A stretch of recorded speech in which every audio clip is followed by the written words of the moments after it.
Hello guys, এখন আমি চলে আসছি গ্রীষ্মের জ্যোতির্লিঙ্গে এসে আমি এখানে দর্শন করব। আমি বলেছিলাম যে ওম শঙ্করের থেকে আমি এখানে আসবো, তো ওম শঙ্করের থেকে আমি চলে এসেছি। এখানে একটু রেস্ট করে আমরা এখন দর্শন করতে বেরিয়েছি। আমি এখন এই হোটেলে আছি, আপনারা যদি চান এই হোটেলে আসতে পারেন। এই হোটেলটা খুব ভালো। আমি মন্দিরে গিয়ে আপনাদের সাথে জয়েন করছি। আমি কিন্তু মন্দিরে এসে গেছি। আমি যে হোটেলে নিয়েছিলাম সেই হোটেল থেকে মন্দির 10 মিনিটের রাস্তা। তো মন্দিরে এসেছি। এটা কিন্তু 12 নম্বর জ্যোতির্লিঙ্গ আমাদের। আমি হাতে ফুলও নিয়ে নিয়েছি, প্রসাদও নিয়ে নিয়েছি পুজো দিব দেখে, আর মাথায় এখন টিকাও নিব। তারপরে গিয়ে মন্দিরে আমি ঠাকুর দর্শন করব। এখানে অনেকে বলছে মোবাইল অ্যালাও আছে, অনেকে বলছে মোবাইল অ্যালাও নেই। দেখছি মোবাইল অ্যালাও আছে কি। শিবলিঙ্গতে পৌঁছে গেছি, শিবলিঙ্গের জ্যোতির্লিঙ্গতে পৌঁছে গেছি। আমি ফুল এখানে প্রসাদ নেওয়া হয়ে গেছে, মাথায় টিকাও নিয়ে নিয়েছি। এখন যাবো মন্দিরে গিয়ে দর্শন করবো। যদি মন্দিরে দর্শন দেওয়া থাকে আমি দর্শন করবো। তো গেটের সামনে এসে আমাদের বললো মোবাইল রেখে দিতে। এখানে কিন্তু মোবাইল ভিতরে অ্যালাউ নেই।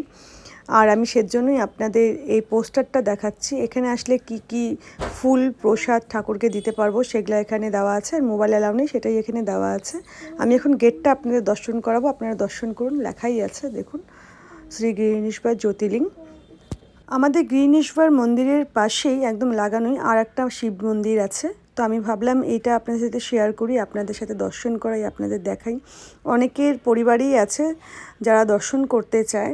এখানে কিন্তু যেহেতু মোবাইল ভিতরে অ্যালাউ নেই, জ্যোতির্লিঙ্গ বুঝতেই পারছেন 12 নম্বর জ্যোতির্লিঙ্গ, তো সেজন্য অনেকেই ভিতরের ঠাকুরকে দর্শন করাতে পারে না, গেটটাই দর্শন করাতে পারে, যেটা আমিও করিয়েছি আপনাদের। সেজন্য ভাবলাম এই শিব মন্দিরে আপনাদের দর্শন করাই। পাশেই আছে একদম সাথে লাগানো। তা আমার বাড়ির লোককে আমি দর্শন করাচ্ছি, আপনারাও আমার মেম্বার, আমার খুব কাছের লোক আপনারাও, সেজন্য আপনাদেরও আমি দর্শন করাচ্ছি।